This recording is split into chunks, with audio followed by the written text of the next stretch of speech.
2015 সালে জানুয়ারির 17 তারিখ আমাকে একটা মিথ্যা মামলায় অ্যারেস্ট করে কেন্দ্রীয় কারাগারে পাঠানো হয়। সেখানে আমাকে দেখতে গিয়ে আমার ভাই জানুয়ারির 20 তারিখে আমাকে দেখতে গিয়ে অ্যারেস্ট হয় কেন্দ্রীয় কারাগার থেকে।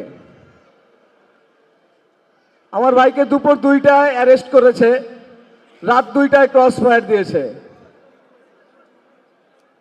ভাইয়ার অপরাধ ছিল শুধু সে রাজনীতি করত। একটা মানুষকে মারতে 1টা 2টা 3টা 5টা গুলি করে মারা যায়, ভাইয়াকে 18টা গুলি করা হয়েছে। তার বুকটা ঝাঁঝরা করে দেওয়া হয়েছে, তার হাতের তালুতেও গুলি করা হয়েছে। শরীরের এমন কোনো অঙ্গ প্রত্যঙ্গ নাই যেখানে গুলি করা হয় নাই ভাইয়াকে। আজকে তার অপরাধ ছিল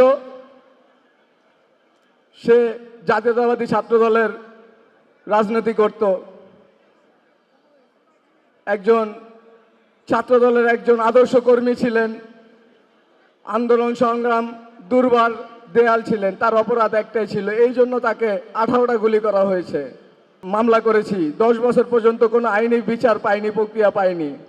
আমার হাজবেন্ড মারা গেছে আজকে 3 মাস। আমার বড় ছেলে মারা যাওয়ার পর থেকেই আমার হাজবেন্ড অসুস্থ। এই রোজা গেছে আমার হাজবেন্ড মারা গেছে মার্চের 18 তারিখে। আমার ছেলের এপ্রিলের 26 তারিখে একটা অপারেশন হয়, সেটাও আমরা বিএনপির পরিবার থেকে করে দিছে। তারা যদি আমার পাশে না থাকতো হয়তো আমি আমার এই শেষ অবলম্বনটুকু বাঁচাইতে পারতাম না। এই শুক্রবার 4 তারিখে আমার ছোট ছেলের আরেকটা অপারেশন হবে। সবাই আমার ছেলের জন্য দোয়া করবেন, কিন্তু আমার ছেলে রক্তের বিনিময়ে যারা এই দেশ গড়ছে তারা তো আমাদের খোঁজ এখনই নেয় না, পরে আর কি নেবে। আমরা বিএনপির পরিবার যদি আজকে আমার ছেলের সাথে আমার সাথে না থাকতো তাহলে আমাদের রাস্তায় দাঁড়ায় ভিক্ষা করতে হইতো, আর নাইলে আমার ছোট ছেলেও আমার কাছে থাকতো না। তো বৈষম্য বিরোধী ছাত্র আন্দোলন করছি, কিন্তু বৈষম্যর শিকার আমরা আহতরা। আজ বৈষম্যর শিকার আমরা আহতরা। আমাদের আজকে চিকিৎসা হয় না, আমাদের ঠিক আছে, আমাদের যারা আহত ভাই আছে তাদেরকে হাসপাতালে ঢুকতে দেয় না। তো ঠিক আছে, আপনাদের প্রতি বাংলাদেশ জাতীয়তাবাদী বিএনপির কাছে আমার আকুল আবেদন যে ঠিক আছে আপনারা আমাদের হাসপাতালে গিয়ে ঠিক আছে আমাদেরকে একটু দেখেন, যে আসলে আপনারাই আমাদের সব সংখ্যা দেখছেন, আপনারাই বেশি খোঁজ খবর নিছেন। আবার একটু আপনাদের আমি পায়ে হাত দিয়ে বলি, ঠিক আছে আপনারা আমাদের একটু খোঁজ খবর নেন। আমাদের ঈদের আগে হাসপাতালের ডিরেক্টর বলছে যে তোমরা ঠিক আছে বাড়িতে যাও, ফ্যামিলির সাথে ঈদ করো। ঈদ করার পরে আমরা আবার ঈদের পরে তোমরা যে সংখ্যা আসবা ওই টাইমে আমরা ভর্তি নিব।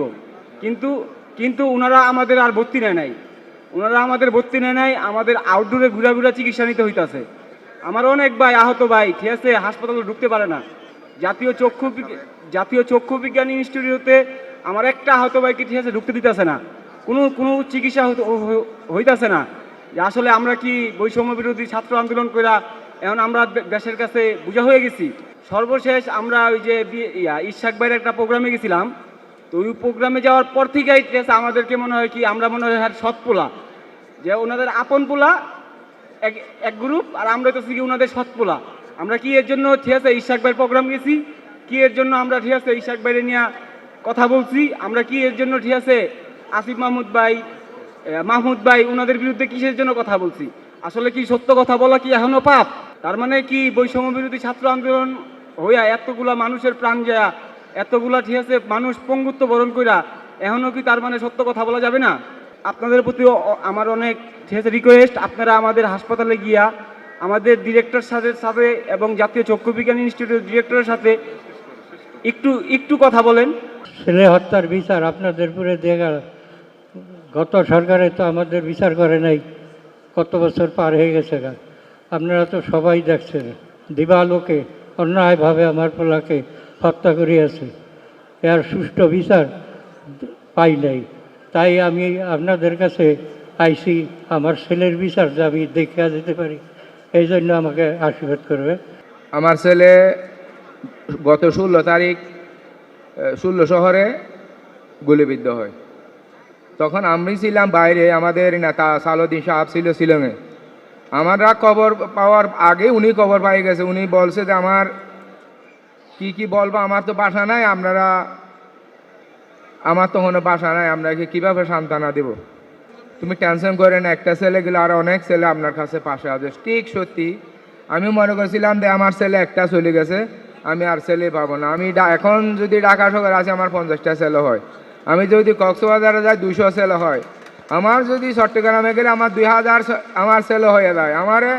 আমি গত 3-4 দিন আগে টেন্নাপ গেছিলাম, আমারে অনেক অনেক মুরব্বীদের পায়ে ধরে যখন পায়ে ধরে কদম মতি করতেছে আমার অনেক, তখন আমি আমার বলার ভাষায় ছিল না। খবরের কাগজ, নিখাদ, নির্ভীক, নিরপেক্ষ।